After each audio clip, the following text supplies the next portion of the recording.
नमस्कार दोस्तों, एक बार फिर से स्वागत है आपका आपके YouTube चैनल ज्ञानी जीवन में। तो दोस्तों, जो टॉपिक आज कवर करने वाले हैं वह एक पार्ट होगा इसके पिछले वीडियो का। इसके पिछले जो वीडियो में हमने कवर किया था वो एनिमल फिजियोलॉजी का animal tissue and skeleton system का एक पार्ट था, जो 1 से लेकर 30 क्वेश्चन तक हमने कवर किया था। तो इस वीडियो के माध्यम से उसी पार्ट को आगे बढ़ाएंगे और 31 क्वेश्चन से लेकर 60 क्वेश्चन तक कवर अप करने वाले हैं। तो अब तक के पूछे गए जितने भी क्वेश्चन इससे बन सकते हैं animal tissue and skeleton system का, जो कि एक पार्ट है एनिमल फिजियोलॉजी का, वो सारे क्वेश्चन हमने कवर किए हैं। और इस क्वेश्चन का जो लेवल होगा वो TGT, PGT, GIC, CSIR net, JRF और नीट जैसी परीक्षाओं के लिए बेहद हेल्पफुल होने वाला है। तो बिना समय गंवाए सीधा क्वेश्चन की तरफ बढ़े उससे पहले एक रिक्वेस्ट है आपसे कि अगर अभी तक आपने हमारे YouTube चैनल को सब्सक्राइब नहीं किया है तो प्लीज़ सब्सक्राइब कर लें एंड बेल आइकन को प्रेस कर दें, ताकि ऐसे ही शानदार वीडियो का नोटिफिकेशन आपको मिल सके। तो क्वेश्चन बिल्कुल आपके सामने विजिबल हो रहा होगा। क्वेश्चन नंबर 31 देखिएगा क्या है।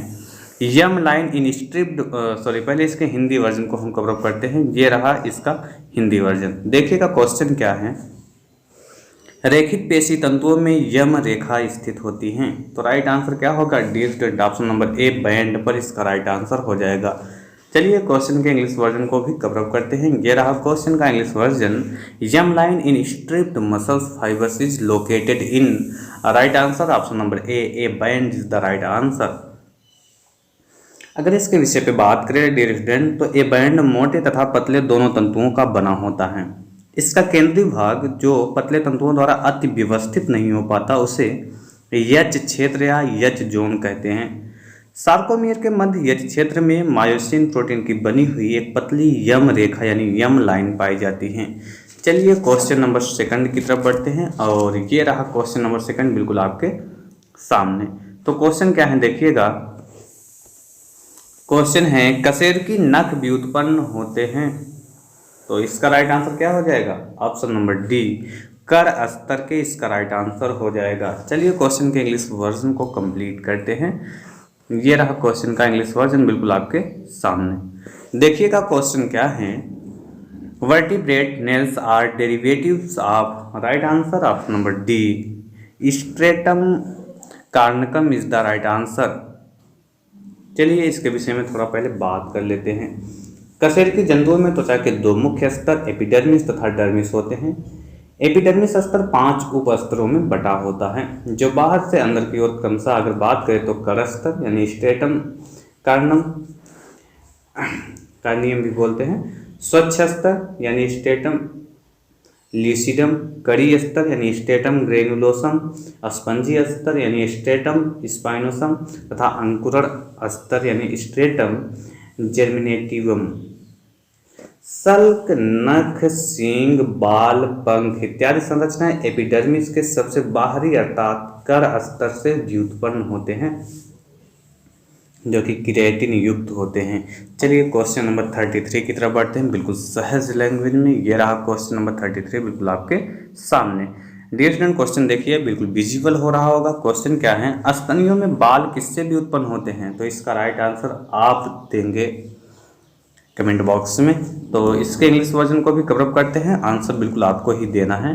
क्वेश्चन क्या है। Hair in mammals are derivatives of. Answer बिल्कुल आपको देना है। क्वेश्चन नंबर 34 की तरफ बढ़ते हैं। ये रहा क्वेश्चन नंबर 34 बिल्कुल आपके सामने। थोड़ा इसको छोटा कर ले ताकि चारों ऑप्शन क्लियरली विजिबल हो सके। क्वेश्चन क्या है डियर स्टूडेंट देखिएगा। क्वेश्चन है ओटोलिथ पाया जाता है। ओटोलिथ पाया जाता है तो राइट आंसर क्या होगा? ऑप्शन नंबर बी अंतःकरण में इसका राइट आंसर हो जाएगा। डियर स्टूडेंट जब वीडियो को आप शुरू करें तो पेपर और पेन लेकर ना भी बैठे तो एक बहुत बढ़िया ऑप्शन आपके पास है कि कमेंट बॉक्स को ऑन करके रखें। बिल्कुल वीडियो ऊपर चलता रहे और आप कमेंट को भी साथ में जो है ऑन करके रखें और कमेंट में आप टाइप करते रहें साथ में, मतलब मेरे आंसर बताने से पहले आप कमेंट में टाइप करते रहें। बिल्कुल फ़र्क नहीं पड़ेगा आपको कि आपका आंसर गलत है या सही, लेकिन आप देखें कि जब आप आंसर लगा देते हैं उसके जस्ट बाद क्या जो आंसर मैं बताता हूँ उससे मैच करता है कि नहीं। इससे 2 फायदा होगा। चीज़ें आपके माइंड में जो है क्लियरली बैठ जाएगी। ये माइंड का एल्गोरिदम कहता है कि अगर आप कोई क्वेश्चन पेपर करके आओ, गलत ही करके आओ, लेकिन जैसे ही आपका आंसर सही मिल जाता है वो परमानेंट फीड हो जाता है आपके माइंड में। तो चलिए क्वेश्चन नंबर 34 के इंग्लिश वर्जन को कवर अप करते हैं। क्वेश्चन देखिएगा, क्वेश्चन क्या है, क्वेश्चन है ओटोलिथ्स आर प्रेजेंट इन, तो राइट आंसर क्या होगा, option number B, internal ear is the right answer. Internal ear में इंडोलिथ में कैल्शियम कार्बोनेट यानी CaCO3 के अनेक सूक्ष्म कण पाए जाते हैं, जिन्हें क्या नाम देते हैं, आटोकोनिया या इसको आटोलिथ भी कहते हैं। ये गुरुत्व व वेग वृद्धि के प्रति संवेदी होते हैं। चलिए क्वेश्चन नंबर 35 की तरफ बढ़ते हैं, और ये रहा क्वेश्चन नंबर 35 बिल्कुल आपके सामने। देखिएगा डियर स्टूडेंट, क्वेश्चन क्या है, मायोफाइबिल के पतले तंतु किस प्रोटीन के बने होते हैं। बढ़िया क्वेश्चन है, तो राइट आंसर भी इसका ऑप्शन नंबर डी हो जाएगा। इनमें से सभी ट्रोपोनिन, ट्रोपोमायोसिन, एक्टिन, मतलब इसमें से जो तीनों ऑप्शन हैं वो सही है, इसलिए option number D is the right answer. Question के इंग्लिश वर्जन को कवर अप करते हैं। ये रहा क्वेश्चन का इंग्लिश वर्जन, देखिएगा, the thin filaments of the myofibril are constituted by which protein. Right answer क्या होगा, option number D, all of these is the right answer. बात करें तो कंकाली पेशियों का प्रत्येक पेशी तंतु अनेक मायोफाइब्रिल से मिलकर बना होता है। इसकी कार्यात्मक इकाई को सार्कोमियर कहते हैं। सार्कोमियर में दो तरह के तंतु होते हैं, एक मोटे तंतु और दूसरा पतले तंतु। मोटे तंतु मुख्यतः मायोसिन प्रोटीन के बने होते हैं, जबकि पतले तंतु एक्टिन, ट्रोपोनिन तथा ट्रोपोमायोसिन से मिलकर बने होते हैं। बढ़ते हैं क्वेश्चन नंबर 36 बिल्कुल आपके सामने, ये रहा क्वेश्चन। तो देखिएगा क्वेश्चन क्या है,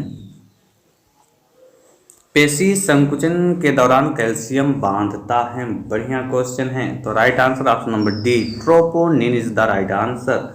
चलिए क्वेश्चन के इंग्लिश वर्जन को कंप्लीट करते हैं। ये रहा क्वेश्चन का इंग्लिश वर्जन बिल्कुल आपके सामने।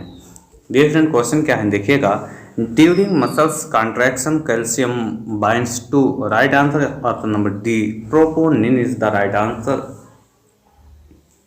सार्कोप्लाज्मा में जब Ca2+ की मात्रा बढ़ते हैं तो एक्टिन तंतु पर ट्रोपोनिन की उप इकाई से Ca2+ बंध बनाकर क्या हो जाता है, एक्टिन के ढके हुए सक्रिय स्थानों को खोल देता है। एटीपी के जल अपघटन से प्राप्त ऊर्जा का उपयोग कर मायोसिन शीर्ष एक्टिन के खुले सक्रिय स्थानों से क्रॉस सेतु बनाने के लिए बंध जाते हैं, जिससे एक्टिन तंतु ए बैंड को केंद्र की ओर खींचते हैं और जिससे सार्कोमियर छोटा हो जाता है या संकुचित होता है, आप ऐसा भी कह सकते हैं। इससे आई बैंड की लंबाई ही कम हो जाती है, जबकि ए बैंड ज्यों का त्यों बना रहता है। क्वेश्चन नंबर 37 की तरफ बढ़ते हैं। ये रहा क्वेश्चन नंबर 37 बिल्कुल आपके सामने। थोड़ा इसको छोटा कर देते हैं ताकि क्वेश्चन देखिएगा, क्वेश्चन क्या है, निम्नलिखित में से कौन सा पंप पेशी कोशिका की झिल्ली के डिपोलराइजेशन के माध्यम से पेशियों में संकुचन आरंभ करने के लिए उत्तरदायी है। तो राइट आंसर होगा ऑप्शन नंबर सी। तो ऑप्शन नंबर सी इसका राइट आंसर क्या होगा, सी, ये स्टार नहीं है, Ca2+ होना चाहिए इसका राइट आंसर। Ca2+ पंप यानी Ca++ पंप इसका राइट आंसर होगा। क्वेश्चन नंबर 37 के इंग्लिश वर्जन को कवर अप करते हैं, थोड़ा इसको बड़ा करके। ये रहा बिल्कुल क्वेश्चन आपके सामने। देखिएगा क्वेश्चन क्या है, which of the following pumps is responsible for initiating muscles contraction through depolarisation of muscle cell membrane. Right answer इसका क्या होगा, option number C, Ca2+ pump is the right answer. ये इसका Ca++ होगा। क्वेश्चन नंबर 38 की तरफ बढ़ते हैं। ये रहा क्वेश्चन नंबर 38 बिल्कुल आपके सामने। क्वेश्चन देखिएगा, क्वेश्चन है, पिशितांश क्षेत्र में जहां एक्टिन तथा मायोसिन तंतु परस्पर व्याप्त रहते हैं, वहां निम्नलिखित संख्याओं में से कितने एक्टिन तंतु प्रत्येक मायोसिन तंतु को घेरे रहते हैं। तो इसका जो राइट आंसर होगा option number B, 6 is the right answer. Question number 38 के इंग्लिश वर्जन को देख लेते हैं। ये रहा बिल्कुल क्वेश्चन नंबर 38। देखिएगा क्वेश्चन क्या है, in the region of sarcomere where the axon and myosin filament overlap, which of the following number of actin filaments surrounds each myosin filament? Right answer इसका option number B, 6 is the right answer. जो sarcomere में I myosin तंतु 6 actin तंतुओं से घिरा होता है तथा प्रत्येक एक्टिन तंतु 3 मायोसिन तंतुओं से घिरा होता है। क्वेश्चन नंबर 39 की तरफ बढ़ते हैं। ये रहा क्वेश्चन नंबर 39 बिल्कुल आपके सामने। थोड़ा इसको हम बड़ा कर लेते हैं ताकि क्लियरली विजिबल हो सके। क्वेश्चन क्या है, स्तन ग्रंथियां रूपांतरित हैं। राइट आंसर क्या होगा, ऑप्शन नंबर डी, श्वेत ग्रंथियों की, इसका राइट आंसर हो जाएगा। चलिए क्वेश्चन नंबर 39 के इंग्लिश को कवर करते हैं। देखिएगा क्या है, mammary glands are modified. Right answer क्या होगा, option number D, sweat glands is the right answer. जो श्वेत ग्रंथि के रूपांतरण से स्तन ग्रंथि का निर्माण होता है। स्तन ग्रंथियां एक प्रकार की रूपांतरित एपोक्राइन श्वेत ग्रंथियां होती हैं। इनमें स्रावित उत्पाद अर्थात दुग्ध सर्वप्रथम इसके कोशिका के अग्रभाग में एकत्र होता है। यह भाग इस कोशिका से पृथक हो जाता है तथा स्रावित होता है। स्तन ग्रंथियां त्वचा की डर्मिस की गहराइयों में स्थित होती हैं। चलिए क्वेश्चन नंबर 40 की तरफ बढ़ते हैं, बिल्कुल शानदार लैंग्वेज में। ये रहा क्वेश्चन नंबर 14, बिल्कुल आपके सामने, थोड़ा छोटा कर ले, चारों ऑप्शन क्लियरली विजिबल हो। क्वेश्चन देखिएगा, स्तन ग्रंथियां परिवर्तित हैं, तो इसका राइट आंसर आप कमेंट बॉक्स में लिखेंगे। क्वेश्चन नंबर 40 के इंग्लिश वर्जन को देख लेते हैं। क्वेश्चन क्या है, mammary glands is a modified. Right answer आप लिखेंगे क्योंकि इसके जस्ट पहले क्वेश्चन नंबर 39 में इसका व्याख्या बेहतरीन तरीके से हमने किया है। आप अगर इसका आंसर देने में सक्षम ना हो तो एक बार व्याख्या को पीछे करके फिर से उसको जो है सुन लें। क्वेश्चन नंबर 41 की तरफ बढ़ते हैं, बिल्कुल शानदार लैंग्वेज में। ये रहा क्वेश्चन नंबर 41 आपके सामने। देखिएगा क्वेश्चन क्या है, कौन सा जंतु ऊतक विसरण और निस्यंदन से संबंधित है। बढ़िया क्वेश्चन है और इसका राइट आंसर जो होगा ऑप्शन नंबर ए, सरल सल की उपकला, इसका राइट आंसर हो जाएगा। चलिए क्वेश्चन के इंग्लिश वर्जन को कंप्लीट करते हैं। ये रहा क्वेश्चन का इंग्लिश वर्जन बिल्कुल आपके सामने। देखिएगा क्या है, which animal tissue is associated with diffusion and filtration. Right answer होगा option number A, simple squamous epithelium is the right answer. जो सिंपल स्क्वामस एपिथेलियम की कोशिकाएं स्केल की भांति चपटी, प्रायः बहुभुजी और मोज़ेक टाइल्स की भांति परस्पर सटी होती हैं, इसलिए इन्हें क्या बोलते हैं, पाविमेंट या खंडजी उपकलाएं भी कहते हैं। पदार्थों का विसरण एवं निस्यंदन द्वारा एक ओर से दूसरी ओर पहुंचाना इनका प्रमुख कार्य होता है। क्वेश्चन नंबर 42 की तरफ बढ़ते हैं। ये रहा क्वेश्चन नंबर 42 बिल्कुल आपके सामने। देखिएगा क्वेश्चन क्या है, क्वेश्चन है लचीली उपास्थ दिखाई देती है। बढ़िया question, right answer option number B, स्तनियों के कर्णपल्लों में, इसका राइट आंसर हो जाएगा। चलिए क्वेश्चन के इंग्लिश वर्जन को कंप्लीट करते हैं। ये रहा क्वेश्चन का English version, elastic cartilage can be seen in. Right answer क्या होगा डियर स्टूडेंट, राइट आंसर इसका हो जाएगा option number B, pinnae of mammals is the right answer. जो कार्टिलेज विशेष प्रकार के कोमल कंकाली संयोजी ऊतक होते हैं, ये मुख्य रूप से 3 प्रकार के होते हैं। अगर बात की जाए तो पहला होगा हाइलिन उपास्थि, और हाइलिन उपास्थि के विषय में थोड़ा सा जान लेते हैं कि ये ट्रैकिया, ब्रांकाई, बसलियों, नासिकापट यानी नासल सेप्टम तथा लैरिंग्स यानी कंठ में पाए जाते हैं। कौन, हाइलिन उपास्थि। अब बात करते हैं सेकंड का। जो सेकंड है वो होती हैं रेशेदार उपास्थि, और जो रेशेदार होती हैं वो खुद ही 2 भागों में बटी होती हैं। एक होता है श्वेत रेशेदार और दूसरा होता है पीले लचीले रेशेदार। तो श्वेत रेशेदार के विषय में अगर हम बात करें तो श्वेत रेशेदार ये 2 कशेरुकाओं के बीच में प्यूबिक सिम्फाइसिस में पाए जाते हैं। क्लियर है। और जो सेकंड है पीले लचीले रेशेदार, ये कर्णपल्लव यानी पिन्नी, बाह्य कर्णनलिका यानी एक्सटर्नल ऑडिटरी ट्यूब और यूस्टेचियन नली, एपिग्लाइटिस तथा नासाग्रा पर पाए जाते हैं। और ये हो गया बी का फर्स्ट और सेकंड। अब आते हैं सी पर यानी तीसरे पर आते हैं। मतलब कुल हमने आपको 3 बताया था ना, एक हो गया हाइलिन उपास्थि, दूसरा रेशेदार और तीसरा क्या है, कैल्शियम युक्त उपास्थि। और जो कैल्शियम युक्त उपास्थि हैं ये मेढक के अंश मेखला यानी पेक्टोरल ग्राइडल में पाए जाते हैं। चलिए क्वेश्चन नंबर 43 की तरफ बढ़ते हैं बहुत ही शानदार तरीके से। ये रहा क्वेश्चन नंबर 43 आपके सामने। क्वेश्चन क्या है डियर स्टूडेंट, देखिएगा क्वेश्चन है उपास्थि उत्पादित की जाती हैं इसके द्वारा, और राइट आंसर होगा ऑप्शन नंबर डी, कॉन्ड्रोप्लास्टोसिस, इसका राइट आंसर हो जाएगा। चलिए क्वेश्चन के इंग्लिश वर्जन को कंप्लीट करते हैं। ये रहा क्वेश्चन का इंग्लिश वर्जन बिल्कुल आपके साथ। क्वेश्चन क्या है देखिएगा, क्वेश्चन है cartilage is produced by, option number D, chondroblast is the right answer. चलिए थोड़ा बात करते हैं इसके विषय में कि कॉन्ड्रोप्लास्ट क्या कैसी चीज़ें हैं। उपास्थ्य बनाने वाली कोशिका कॉन्ड्रोब्लास्ट कोशिका कहलाती हैं। यह फाइब्रोब्लास्ट के रूपांतर से बनती हैं। यह सक्रिय कोशिकाएं होती हैं जो अपना पोषण संयोजी ऊतक से ग्रहण कर विभाजन द्वारा कॉन्ड्रोसाइट बनाने के साथ मैट्रिक्स में भी स्रावित होती हैं, मैट्रिक्स भी स्रावित करती हैं। ऑस्टियोब्लास्ट कोशिकाओं से बोन का निर्माण होता है। चलिए क्वेश्चन नंबर 44 की तरफ बढ़ते हैं। ये रहा क्वेश्चन नंबर 44 बिल्कुल आपके सामने। देखिएगा क्वेश्चन क्या है। क्वेश्चन बिल्कुल शानदार है आपके सामने। जो क्वेश्चन है, रासायनिक रूप से एंटीबॉडी होते हैं। बढ़िया क्वेश्चन है। Right answer option number B, protein is the right answer. चलिए क्वेश्चन के इंग्लिश वर्जन को कंप्लीट करते हैं। ये रहा क्वेश्चन का इंग्लिश वर्जन बिल्कुल आपके सामने। Chemically an antibody is right answer option number B, protein is the right answer. रासायनिक रूप से एंटीबॉडी प्रोटीन की बनी होती हैं। इनमें 4 पॉलीपेप्टाइड श्रृंखला में, जिसमें से 2 हल्की तथा 2 भारी श्रृंखला होती हैं। यह डाइसल्फाइड बंधों द्वारा आपस में बंधे होते हैं। क्वेश्चन नंबर 45 की तरफ बढ़ते हैं। क्वेश्चन क्या है देखिएगा। क्वेश्चन बिल्कुल आपके सामने है। चारों ऑप्शन शायद देख पा रहे होंगे आप। क्वेश्चन है लंबे समय तक, देखिएगा क्वेश्चन,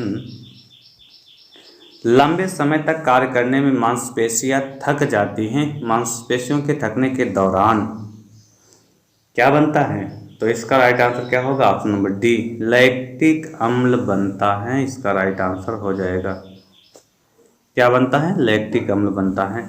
चलिए क्वेश्चन के इंग्लिश वर्जन को कंप्लीट करते हैं। ये रहा क्वेश्चन का इंग्लिश वर्जन बिल्कुल आपके सामने। तो चलिए इसको देख लेते हैं। क्वेश्चन है, after prolonged work muscles fatigue during muscular fatigue. Right answer होगा option number D, lactic acid is formed. इसका राइट आंसर हो जाएगा। लंबे समय तक कार्य करने से मांसपेशियां क्या होती हैं? थक जाती हैं। यह मुख्यतः पेशी ऊतकों में लैक्टिक अम्ल बनने के कारण होता है और इस प्रक्रिया को कोरी चक्र या कोरी साइकिल द्वारा समझा जा सकता है। क्वेश्चन नंबर 46 की तरफ बढ़ते हैं। ये रहा क्वेश्चन नंबर 46 बिल्कुल आपके सामने। देखिए क्वेश्चन क्या है, बहुकेंद्रिक कोशिका को कहते हैं। राइट आंसर क्या होगा? Option number D, coenocytic is the right answer. Question के इंग्लिश वर्जन को कंप्लीट करते हैं। ये रहा क्वेश्चन का इंग्लिश वर्जन बिल्कुल शानदार तरीके से। ये multinucleated cell is called. Right answer option number D, क्या हो जाएगा? Option number D, coenocyte. इसका राइट आंसर हो जाएगा, coenocytic is the right answer. बहुकेंद्रिक कोशिका को सिनोसिटिक या सिंसिशियल कहते हैं। पदार्थों में प्रायः सिनोसिटिक तथा जंतुओं में सिंसिशियल शब्द का प्रयोग करते हैं। क्वेश्चन नंबर 47 की तरफ बढ़ते हैं। यह रहा क्वेश्चन नंबर 47 बिल्कुल आपके सामने। देखिएगा क्वेश्चन क्या है, थोड़ा इसको छोटा कर लें। यह रहा क्वेश्चन, क्या क्वेश्चन है देखिएगा। एक कंदीय करोट पाई जाती हैं। बढ़िया क्वेश्चन आपके सामने है। तो राइट आंसर होगा ऑप्शन नंबर बी, कैलोटिस में इसका राइट आंसर हो जाएगा। चलिए इसके इंग्लिश वर्जन को कंप्लीट करते हैं। ये रहा क्वेश्चन का इंग्लिश वर्जन बिल्कुल आपके सामने। थोड़ा इसको छोटा कर ले। ये रहा क्वेश्चन, देखिएगा क्वेश्चन क्या है। Monocondylic skull is found in. Right answer होगा option number B, Calotes is the right answer. Calotes एक सरीसृप है। सरीसृप पक्षियों और मछलियों के खोपड़ी में एक ऑक्सीपिटल कॉन्डाइल होता है, अतः यह एक कंदीय करोट यानी मोनोकॉन्डलिक युक्त होते हैं। एम्फीबिया या स्तनधारी के खोपड़ी में 2 ऑक्सीपिटल कॉन्डाइल होते हैं, अतः इन्हें द्विकंदीय करोटी कहते हैं। चलिए क्वेश्चन नंबर 48 की तरफ बढ़ते हैं। क्वेश्चन नंबर 48 बिल्कुल ये रहा आपके सामने। देखिएगा क्वेश्चन क्या है। क्वेश्चन है, किसी पेशी की लंबाई नहीं बदलती। बढ़िया question, right answer option number B, isometric संकुचन में इसका राइट आंसर हो जाएगा। चलिए क्वेश्चन के इंग्लिश वर्जन को कंप्लीट करते हैं। ये रहा क्वेश्चन का इंग्लिश वर्जन बिल्कुल आपके सामने। देखिएगा, the length of a muscles does not change in. Right answer हो जाएगा option number B, isometric contraction is the right answer. Isometric संकुचन में प्रत्यक्ष रूप से कोई गति नहीं होती। इसमें पेशी में तो संकुचन हो जाता है, लेकिन पेशी की लंबाई में कोई परिवर्तन नहीं होता। यह स्थिर संकुचन भी कहलाता है क्योंकि इसमें संधि का कोण नहीं बदलता। चलिए क्वेश्चन नंबर 49 की तरफ बढ़ते हैं। ये रहा क्वेश्चन नंबर 49 बिल्कुल आपके सामने। क्वेश्चन देखिएगा क्या है, कंडरा को के अस्थि विकास निर्मित अस्थि को कहते हैं। कंडरा के अस्थि विकास निर्मित अस्थि को कहते हैं। तो क्या कहते हैं, इसका राइट आंसर होगा ऑप्शन नंबर बी, सिसेमाइड अस्थि इसका राइट आंसर हो जाएगा। चलिए क्वेश्चन के इंग्लिश वर्जन को कंप्लीट कर लेते हैं। ये रहा क्वेश्चन का इंग्लिश वर्जन बिल्कुल आपके सामने। क्वेश्चन क्या है, bones formed by ossification of a tendon is called, right answer हो जाएगा option number B, sesamoid bone is the right answer. अस्थियां अपने निर्माण यानी स्रोत पदार्थ के आधार पर 4 प्रकार की होती हैं। कार्टिलेज यानी उपास्थि, और उपास्थि क्या होती हैं, ये कॉन्ड्रोब्लास्ट कोशिका से निर्मित होती हैं। और दूसरा है कलास्थि या त्वचीय अस्थि, ये त्वचा की डर्मिस से भी उत्पन्न होती हैं तथा धीरे धीरे उपास्थि अस्थियों के ऊपर जुड़ती हैं। और क्वेश्चन और इसके जो थर्ड पॉइंट के विषय में बात करें तो सिस्माइड अस्थि, सिस्माइड अस्थि के विषय में बात करें तो ये कंडरा से विकसित होती हैं, टेंडन से विकसित होती हैं। अंतरांगी अस्थि चौथा होगा, ये कोमल अंतरांगों में विकसित होती हैं। चलिए क्वेश्चन नंबर 50 की तरफ बढ़ते हैं। ये रहा क्वेश्चन नंबर 50 बिल्कुल आपके सामने। देखिएगा डियर स्टूडेंट, क्वेश्चन क्या है, किसके अस्थि भवन से सिसेमाइड अस्थि बनती हैं। तो राइट आंसर क्या होगा, option number D, कंडरा is the right answer. Question के इंग्लिश वर्जन को कंप्लीट करते हैं बिल्कुल सहज लैंग्वेज में। ये रहा आपके सामने क्वेश्चन। देखिएगा, sesamoid bone is formed by ossification of, right answer क्या होगा, option number D, tendons is the right answer. चलिए क्वेश्चन नंबर 51 को कवर करते हैं। ये रहा क्वेश्चन नंबर 51 बिल्कुल आपके सामने। क्वेश्चन देखिएगा क्या है, रेने या मिश्नर की कणिकाएं संबंधित हैं। बढ़िया क्वेश्चन है। तो राइट आंसर क्या होगा, option number D, sarcosporidia is the right answer. Question के इंग्लिश वर्जन को कंप्लीट करते हैं। ये रहा क्वेश्चन का इंग्लिश वर्जन बिल्कुल आपके सामने। क्वेश्चन देखिएगा क्या है, Rainey or Miescher corpuscles associated with, right answer क्या हो जाएगा, option number D, sarcosporidia is the right answer. Rainey या मिशनर की कणिकाएं विशेष प्रकार के स्पोर्स होते हैं जो एक सिरे पर अंडाकार तथा दूसरे सिरे पर नुकीले होते हैं। ये मनुष्य तथा अन्य कशेरुकी में परजीवी प्रोटोजोआ सार्कोस्पोरिडिया में बनते हैं। चलिए क्वेश्चन नंबर 52 की तरफ बढ़ते हैं। ये रहा क्वेश्चन नंबर 52 बिल्कुल आपके सामने। देखिएगा क्वेश्चन नंबर 52 क्या है। क्वेश्चन है, स्टियोप्यूबिक सिम्फाइसिस किसके स्रोत मेखला में पाया जाता है। बढ़िया question, right answer option number C, छिपकली is the right answer. Question के इंग्लिश वर्जन को कंप्लीट करते हैं। ये रहा क्वेश्चन का इंग्लिश वर्जन बिल्कुल आपके सामने। देखिएगा क्वेश्चन क्या है। क्वेश्चन है, ischiopubic symphysis is present in the pelvic girdle of, right answer क्या हो जाएगा इसका राइट आंसर हो जाएगा option number C, lizard is the right answer. Ischiopubic symphysis सरीसृपों के स्रोत मेखला में पाई जाती है जैसे छिपकली, इसका राइट आंसर होगा। क्वेश्चन नंबर 53 की तरफ बढ़ते हैं। ये रहा क्वेश्चन नंबर 53 बिल्कुल शानदार लैंग्वेज में। देखिएगा क्वेश्चन क्या है। क्वेश्चन है, किस अंग के पेशी तंतु बहुकेंद्रीय होते हैं या केंद्रीय होते हैं। राइट आंसर होगा ऑप्शन नंबर डी, पादों, इसका राइट आंसर हो जाएगा। चलिए इसके इंग्लिश वर्जन को कवर अप करते हैं। ये रहा इसका इंग्लिश वर्जन बिल्कुल सहज लैंग्वेज में। देखिएगा क्वेश्चन क्या है। क्वेश्चन है, muscles fibres of the following organ are multinucleated. Right answer क्या होगा, option number D, limbs is the right answer. भुजाओं और लिम्स में स्केलेटल स्ट्रिप्ड पेशियां पाई जाती हैं। कैसी, रेखित पेशियां पाई जाती हैं। इन पेशियों में बहुकेंद्र की कोशिकाएं या पेशी तंतु होते हैं। क्वेश्चन नंबर 54 की तरफ बढ़ते हैं। ये रहा क्वेश्चन नंबर 54 बिल्कुल आपके सामने। क्वेश्चन देखिएगा, क्वेश्चन है, अंतर्निवेशित डिस्क पाए जाते हैं। तो इसका राइट आंसर क्या होगा, ऑप्शन नंबर सी, हृदय पेशी में इसका राइट आंसर होगा।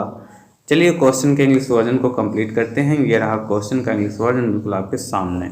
देखिएगा क्वेश्चन क्या है, intercalated disc are found in, right answer होगा option number C, cardiac muscles is the right answer. Intercalated disc एक विशिष्ट संरचना है जो हृदय की मायोकार्डियल कोशिकाओं के मध्य पाई जाती है। यह डिस्क हृदय पेशियों को आपस में बांधे रखने में अहम भूमिका निभाती हैं। क्वेश्चन नंबर 55 की तरफ बढ़ते हैं। यह रहा क्वेश्चन नंबर 55 बिल्कुल आपके सामने। देखिएगा डिविजन क्वेश्चन क्या है, प्लवित पसलियां होती हैं। बढ़िया क्वेश्चन और राइट आंसर इसका ऑप्शन नंबर बी स्तनधारियों में इसका राइट आंसर हो जाएगा। चलिए क्वेश्चन के इंग्लिश वर्जन को कंप्लीट करते हैं। ये रहा क्वेश्चन का इंग्लिश वर्जन बिल्कुल आपके सामने। क्वेश्चन क्या है, floating ribs are present in, right answer क्या होगा, option number B mammals is the right answer. स्तनधारियों में पसलियों की अंतिम कुछ जोड़ियां प्लवित पसलियां कहलाती हैं। इनका अग्र सिरा कहीं पर जुड़ा नहीं होता है बल्कि स्वतंत्र होता है। मनुष्य में कुल 12 जोड़ी पसलियां होती हैं, जिनमें से 11वीं तथा 12वीं जोड़ी की पसलियां प्लवित पसलियां कहलाती हैं। क्वेश्चन नंबर 56 की तरफ बढ़ते हैं। यह रहा क्वेश्चन नंबर 56 आपके सामने। देखिएगा क्वेश्चन नंबर 56 क्या है, खरगोश की एटलस कशेरुका का लक्षण है। राइट आंसर क्या होगा, ऑप्शन नंबर डी उपयुक्त सभी लक्षण। कौन कौन से, सेंट्रम की अनुपस्थिति, प्रीजाइगोपोफाइसिस की अनुपस्थिति, पोस्ट जाइगोपोफाइसिस की अनुपस्थिति, इसका राइट आंसर हो जाएगा ऑप्शन नंबर डी। क्वेश्चन के इंग्लिश वर्जन को कंप्लीट करते हैं बिल्कुल सहज लैंग्वेज में। ये रहा क्वेश्चन का इंग्लिश वर्जन बिल्कुल आपके सामने। क्वेश्चन क्या है, atlas vertebra of rabbit is characterized by, right answer होगा option number D all the above characteristic is the right answer. Atlas स्तनधारियों की प्रथम कोशिका तथा एक्सिस द्वितीय कोशिका होती हैं। इन दोनों की संरचना अन्य ग्रीवा कशेरुका से भिन्न होती है। खरगोश की एटलस कशेरुका में सेंट्रम, प्रीजाइगोपोफाइसिस तथा पोस्ट जाइगोपोफाइसिस सभी अनुपस्थित होते हैं। अब बढ़ते हैं क्वेश्चन नंबर 57 की तरफ बिल्कुल बिना समय गंवाए। ये रहा क्वेश्चन नंबर 57 आपके सामने। क्या है क्वेश्चन, देखिएगा डिविजन, स्तनधारियों में कोरोनाइड प्रवर्ध किसका भाग है। बढ़िया क्वेश्चन, तो राइट आंसर क्या होगा, आई थिंक इसका राइट आंसर क्लियरली होगा ऑप्शन नंबर डी, निचला जबड़ा is the right answer. Question number 57 के इंग्लिश वर्जन को कंप्लीट करते हैं, थोड़ा इसको हम बड़ा कर लेते हैं। ये क्वेश्चन नंबर 57 देखिएगा, in mammals coronoid process is a part of the, right answer होगा option number D, lower jaw is the right answer. स्तनधारियों में निचले जबड़े की अस्थि टेंटरी अस्थिका मैंडिबल कहलाती हैं। इसके पश्च भाग पर एक कोंडाइल होती है, इस पर एक प्रवर्ध भी होती हैं जिसे कोरोनाइड प्रवर्ध भी कहते हैं, जो कि अधर सतह से संबंधित होता है। अब बढ़ते हैं नेक्स्ट क्वेश्चन पर, क्वेश्चन नंबर 58 बिल्कुल आपके सामने ये रहा। ठीक है, क्वेश्चन देखिएगा क्या है। क्वेश्चन है, स्तनधारियों के कर्ण में स्केला वेस्टिबुलाई तथा स्केला मीडिया को पृथक करने वाली कलायुक्त संरचना है। तो राइट आंसर क्या होगा इसका right answer option number C, Reissner कला is the right answer. Question के इंग्लिश वर्जन को कंप्लीट करते हैं बिना समय गंवाए। यह रहा क्वेश्चन का इंग्लिश वर्जन बिल्कुल आपके सामने। क्वेश्चन क्या है, membranous structure separated the scala vestibuli and scala media of mammalians ear is called, right answer होगा option number C, Reissner membrane is the right answer. स्तनधारियों के अंतःकरण के काकलीय भाग में 3 कक्ष होते हैं, जिन्हें स्केला वेस्टिबुलाई, स्केला मीडिया तथा स्केला टिम्पैनी कहते हैं। स्केला मीडिया तथा वेस्टिबुलाई के बीच की कला को रिसनर कला कहते हैं, जबकि स्केला मीडिया तथा स्केला टिम्पैनी के बीच की कला को वेस्लर कला कहते हैं। क्वेश्चन नंबर 59 की तरफ बढ़ते हैं। ये रहा क्वेश्चन नंबर 59 बिल्कुल आपके सामने।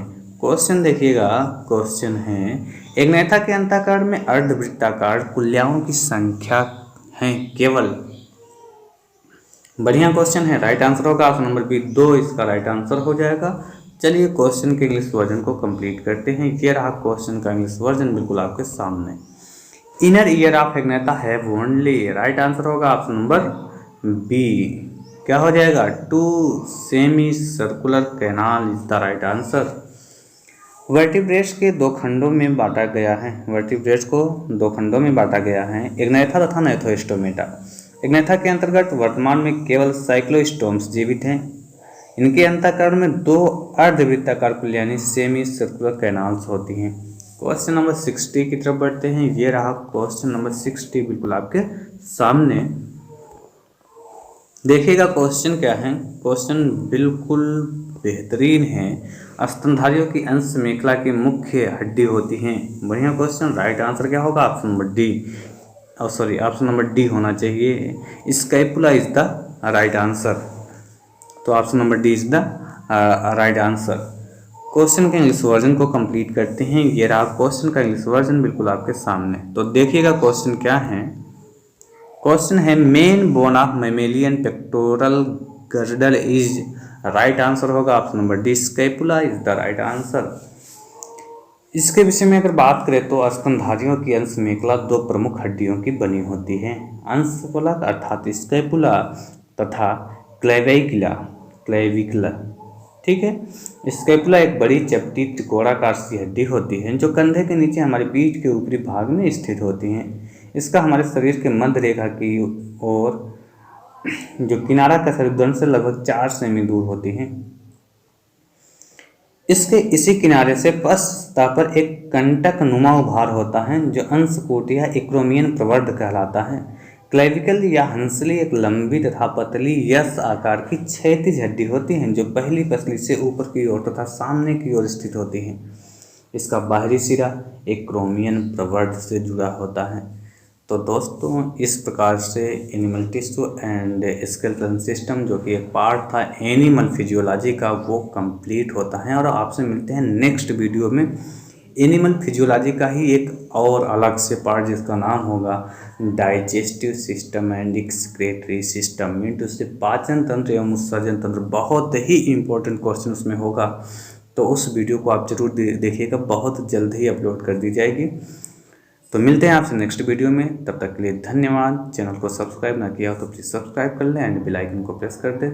Thanks for watching. वीडियो पसंद आया हो तो लाइक ज़रूर कर दें।